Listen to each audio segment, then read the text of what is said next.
Well, hello everyone, and welcome to week 2 of teaching the conspiracy theories. I am Wes Fryer, and I am excited to be on this journey of learning with you. What I would like to briefly do is give you a short overview of some of the ideas that I share with my own students as we are entering into this unit of conspiracy theories and talk really briefly about the SIFT web literacy framework that we're going to start. And then I'll just say a couple things about the required media as well as the optional media for this week. So the first thing that I want to provide is a little bit of an overview. And each week we're going to follow a similar format. You're going to have an introductory video like this. There's going to be a list of required media. And again, my goal is for you to spend about an hour a week interacting with this content. And then there's going to be a reflection, which I'd love for you to do with audio and video, or if you just want to do audio is fine inside Flipgrid, but I'm also putting a little discussion link at the bottom of the Pathwright for that required media, or sorry, for that reflection, if you want to reflect there. But then there's also a weekly create, and so this is an invitation to create, in this case, sketch note this week. Share that. If you'd like to share that on our class Padlet, we'll be able to see it and give feedback. And then there's also an invitation this week, if you want to join the private Facebook group that I maintain for this overall inquiry project called Conspiracies and Culture Wars, but that's entirely optional. And there's also some optional media. This is one of the most important questions that I think we need to be asking students and people everywhere. How do you decide what to believe? And this comes to the heart of web literacy, and why conversations not only about conspiracy theory, but about media in general are really important, because we need to be able to interrogate not only the media message that we're receiving, but also the source. And that's a critical piece of the lessons that I teach students about conspiracy theories. Now, typically I'm teaching middle school, used to authority telling them what to believe. But we have so many different voices, especially online today, that it's really important to think about this and make decisions. And while students today are told by parents and by teachers what to believe, of course, they're influenced by peers, but they're also very influenced by media. And certainly all of the sources of media that we have are not credible, are not believable. And in fact, listening to some of them can actually harm us, because not everyone has our best interests in mind. So I love to share this trailer, and I won't play it here, but it is in the slides that you can access. This is for the 2004 movie National Treasure. And I love this movie. My own children love this movie. And when we visited Washington, D.C., the fact that they had watched this movie, led many of them to want to go see the National Archives and the Declaration of Independence. And of course, this isn't a factual movie with Nicolas Cage produced by Disney, but there is a lot of history, and it shows how conspiracy theories can sometimes be fun. But as this video that I'm going to invite you to watch this week by the Odd Ones Out, Conspiracy Theories and Crazy People, discusses, there is a line between conspiracy theories which might be fun to watch and to laugh about, and then things which can be outright dangerous. One of my sixth grade students back in Oklahoma City actually introduced me to this amazing illustrator who goes by the handle The Odd Ones Out. It's James Rallison. And I found this video and thought it is such a great way to enter into this conversation. And so I hope you enjoy that and look forward to hearing your reflections about it. This is something that I don't know if you've heard of before, but the birds aren't real movement. One of the required videos that I'd like you to watch this week is about a 14-minute, 60 minutes episode about birds aren't real. And while I try in my media literacy middle school classes to steer away from most contemporary conspiracy theories, political ones that are happening now in the news, I think that it is important for us to acknowledge that all of this is not just in the past, because some of the main examples of conspiracy theories that I use in my own unit, the Apollo moon landings that we're going to talk about. We're going to talk about Operation Paperclip actually this week. which was a real conspiracy theory that was classified and secret for a long time. Birds Aren't Real is a real movement. It's a satirical movement, and the reason for it is very serious, the motivation for it. But I think it is really a sign of our times. And it's also a way, without diving into something about, let's say, presidential political candidates or something like that, or even what's happened with Taylor Swift, which I'll mention this week. It's a way to give a nod to contemporary present day conspiracy theory, but also recognize that we can't take it all seriously, and it's important for us to really interrogate these messages. So this is a partial list from a Wikipedia article called "The List of Conspiracy Theories." And especially if you're teaching, for sure, younger students, even middle school students, I don't think we really want students to go dive into every conspiracy theory there is, or there have been, because part of the message here is that there are real conspiracies. And so, what is a conspiracy? I define it as something that a group of people want to keep secret from others, and it involves some kind of a plot or a plan, to do something. And many times they are controversial, but in some cases they do play out to be real. I use the example of Elvis still being alive as a playful one. There were political, and there are lots of political conspiracy theories. And I explain to my students, we're not going to really focus on those in our class. But for instance, during COVID, there were people that thought everyone who got a vaccine was having a microchip embedded in them so that Bill Gates could track them and the government would be able to, have this universal tracking system. Lots of things that go to what we'll eventually be talking about, which are Fruit Loop conspiracy theories, the real crazy and wild ones. There are old conspiracy theories.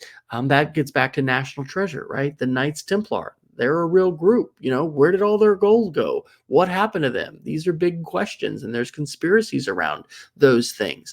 Now, I had not heard of this one, but Shane Dawson is a YouTuber, and he created this whole conspiracy that supposedly Chuck E. Cheese was reusing their ingredients and their pizzas, and it was proven to be false. This was something a few years ago that a lot of my students knew about, but it was an example of one invented for likes, for publicity, for YouTube influencers to get a lot of attention and be able to get more money because they're paid by the view on their video.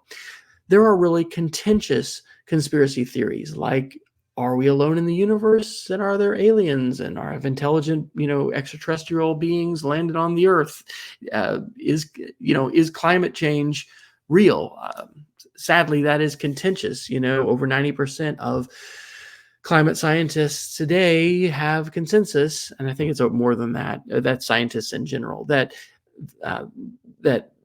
the changing global climate that we're seeing, the increase in carbon dioxide in the atmosphere, is due to, human causes. And anyway, we don't get deep into that, but these things are contentious. I just moved from a state, Oklahoma, where one of our former state senators, Jim Inhofe, who is now retired from the Senate, or maybe he's just retiring this year, wrote a whole book and has campaigned on, climate change, global warming being fake and not being true. So there are also real conspiracy theories. And I think this is really important to help students understand, because if our message to students is every conspiracy theory is garbage, there's nothing to it, one of the characteristics that we'll find in a lot of conspiracy theories is that some factual information is presented right alongside some really wild claims. And that can make it very difficult for anyone, but especially someone like a young student who hasn't had a lot of experience with that topic, to be confused because, well, I know that the Declaration of Independence is real and there were, Masons and Knights Templar anyway. And so things are mixed up. So the example that I don't talk to my kids about MK Ultra and the CIA's project, but I do talk to them about Operation Paperclip. And we're going to talk a little bit about that. Now, Operation Paperclip was and I'm going to ask you just to look at the Wikipedia article for this, a project that happened at the end of World War II to bring Nazi scientists, especially scientists that were working on rockets and aerospace technologies, to the United States to work for the United States government. And so Annie Jacobson has written a fantastic book. And in the optional resources this week, I've included a couple video interviews with Annie, as well as a link to her book, which is fantastic. And I've listened on Audible to the entire thing. It's good to talk about this, right? Because there's a lot of historical distance from this, but it shows why sometimes things can be secret for good reasons. And whether you agree or disagree with what the United States did at this time, these Nazi scientists, to include Werner von Braun, became the leaders of the engineers for the Apollo space program that not only took the United States to the moon, but created the intercontinental ballistic missiles that eventually, would become a core part of the nuclear triad that the United States has to oppose at the time the Soviet Union during the Cold War, and still today Russia, China, and the other enemies that the United States has. So the question of why conspiracy theories are popular and appealing obviously is talked about by James Rallison in the Odd Ones Out in his video. It's the narrated one. But I think these three are pretty good to talk about. And so I'll discuss with students how sometimes people want to point to a malevolent villain, a bad character, right? If you think about a lot of pretty much every older Disney movie, there is a wicked witch. There is an older female character who is malevolent, who is evil, and who is opposed by the heroes of the story. Sometimes the idea of a simple story is appealing. Oh, well, that's what's wrong. We have this conspiracy, and so we need to blame this person, and it tries to simplify life, which is extremely complicated and honestly not very simple in a lot of situations, but that's appealing to people.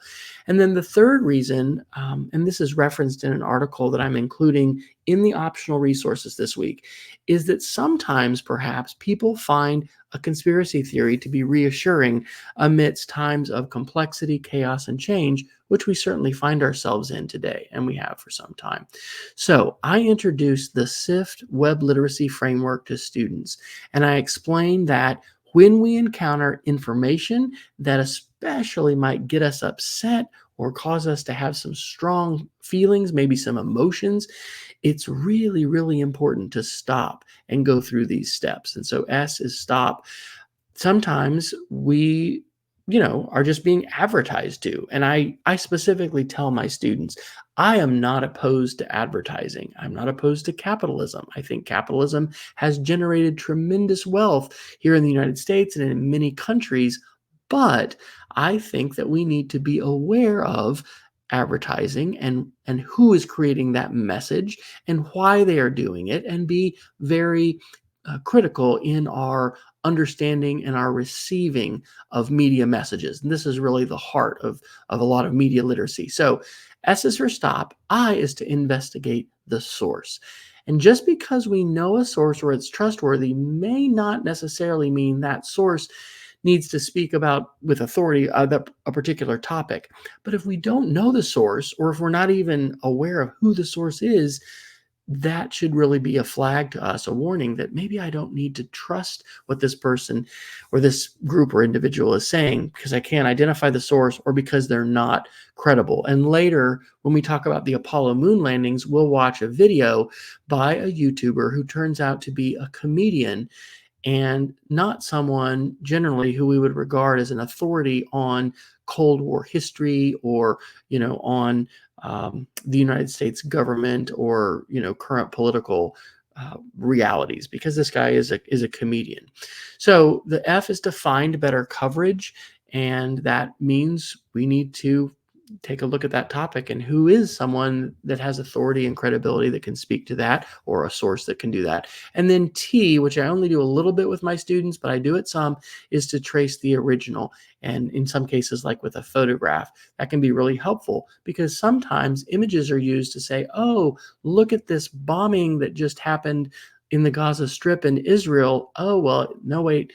That turns out that was actually in Syria and it happened 10 years ago. And so we have tools like 10eye.com, and even the just plain image search in Google allows us to do what's called a reverse image search. And that's a technique that I'll demonstrate for you a little bit later in this course. But that is sort of my overview of some information that I'll present to my students as we're getting going.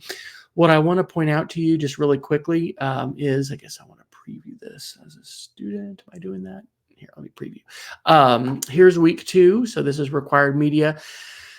There are several different things, but if you sort of add up the time, I think it's less than 30 minutes as far as the media to consume.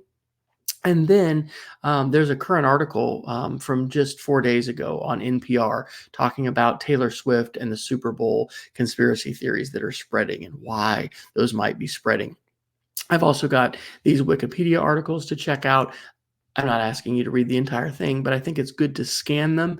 And it's also good, I believe, to use Wikipedia as a launch pad for learning. Wikipedia has been around for 20 years. Many of our students have been told at some point in their lives, Wikipedia is evil, never use it. Well, it turns out that it's actually vetted pretty well by editors, and you can't just go in and edit just any article, especially controversial ones, because they're locked. And there's a whole lesson, and I think Barbara actually dove into that one already, that kind of goes into that sort of separately.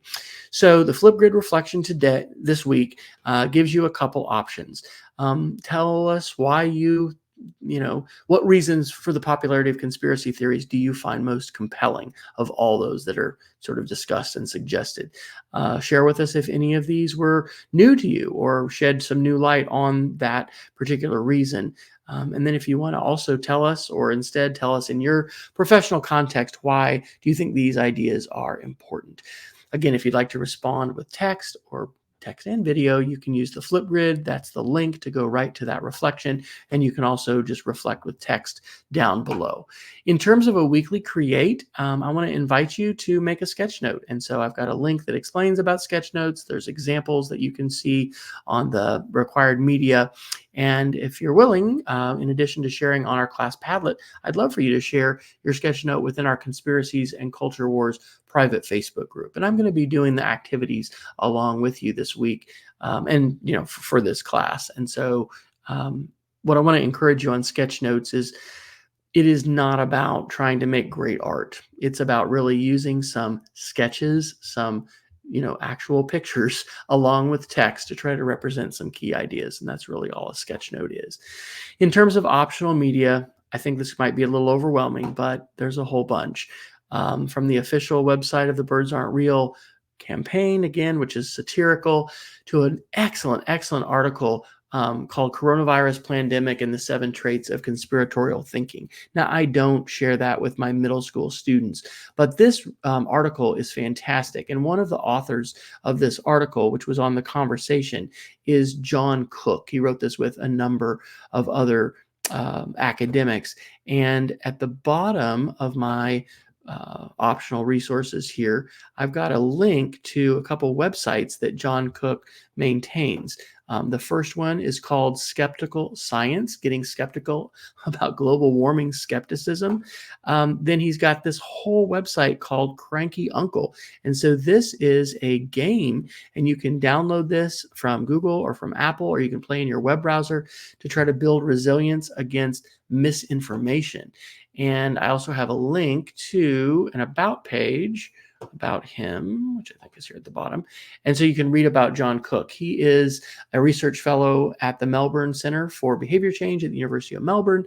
Tells a little bit about him. And so that's just an example of some really great resources that are related to these topics. I've also got some videos by Annie Jacobson talking about Operation Paperclip, a link to her book, also a link to a book that's referenced by that NPR article that I'm asking you to read by Nina Jankowicz. It's called How to Be a Woman Online, Surviving Abuse and Harassment and How to Fight Back.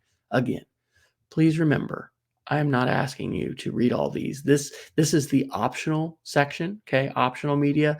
But there are so many wonderful resources, and I really do think that as educators as well as citizens, these are important topics, not just to be able to present as a lesson to our students, but to really dive into and gain a deeper understanding of.